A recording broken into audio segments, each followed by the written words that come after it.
وَهُوَ الَّذِي جَعَلَ اللَّيْلَ وَالنَّهَارَ خِلْفَةً لِمَنْ أَرَادَ أَنْ يَذَّكَّرَ أَوْ أَرَادَ شُكُورًا۔ اور وہی ہے جس نے رات اور دن کو ایک دوسرے کے پیچھے آنے والا بنایا، اس کے لیے جو چاہے کہ نصیحت حاصل کرے یا کچھ شکر کرنا چاہے۔ میری بہنوں، مجھے ایسے لگتا ہے کہ جیسے اللہ سبحانہ و تعالیٰ نے بہت سارے پیغامات کی طرح اس میں ایک یہ پیغام بھی دیا کہ نیو ایئر کا انتظار کرنے والوں، کیلنڈر میں ہندسے بدلنے کا انتظار کرنے والوں، رات 12 بجے گھڑی پر نظریں ٹکانے والوں، دن اور رات تو روز بدلتے ہیں، ہر پل گھڑی کا سیکنڈ آگے بڑھتا ہے، پل گزرتا ہے، ہر روز کیلنڈر بدلتا ہے۔ نہ 2022 اہم تھا، نہ 2023 اہم ہے، اہم تم ہو، اہم تمہاری زندگی ہے۔ جس پل میں تم نے ماضی کی غلطیوں سے توبہ کی، وہی پل قیمتی ہے، اور وہ کوئی بھی ہو سکتا ہے، خواہ وہ شمسی ہو یا قمری۔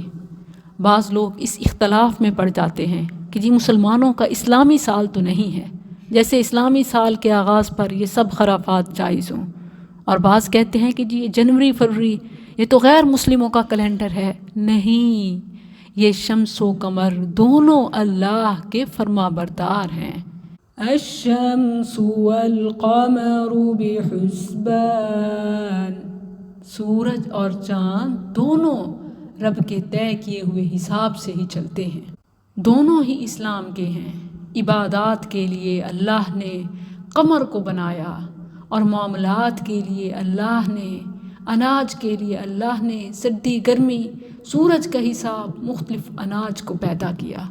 یہ دونوں کا مقصد ہے، لیکن دونوں میں سے کوئی ہو، کسی کے بھی آغاز پر رب کو ناراض کرنے والا کام نہیں کرنا چاہیے۔ مخلوط پارٹیز، شراب، شباب، آتش بازی، فائرنگ، نہ ملکی قانون اجازت دیتا ہے نہ شریعت۔ زندگی تو خاتمے کی طرف بڑھ رہی ہے، موت سروں پر منڈلا رہی ہے، اور متوالے سی ویو، مالز، پارکس، ہوٹلز، کھلے آسمان تلے اور بند کمروں، کلبز میں سال نو کا جشن منانے میں پرعزم ہیں۔ یہ مبارکبادیں دینا، یہ انویٹیشن دینا، یہ سلف صالحین کا طریقہ نہیں تھا، یہ سراسر اسراف، شیطانی کام ہے۔ نیو ایئر سیلیبریشن صرف دیکھنے کے لیے جانے والے یا کسی بھی طرح سے اس کا حصہ بننے والے جاہل اور بے وقوف ہیں۔ جو میں نے آیت پڑھی، اللہ کیا فرماتا ہے؟ دن اور رات کے آنے جانے میں یہ سبق ہے، نصیحت ہے اس کے لیے جو نصیحت پکڑے یا جو شکر گزار بنے، یعنی عقل مندوں کے لیے، باشعور لوگوں کے لیے۔ بے وقوف اور جاہل ہیں جو دن کے جانے پر، رات کے آنے پر، یا سال کے مخصوص وقت پر، سال کے کیلنڈر بدلنے پر رات 12 بجے کا انتظار کرتے ہیں اور پھر رب کی نافرمانی کے کام کرتے ہیں، حالانکہ اس میں تو نصیحت اور عبرت ہے۔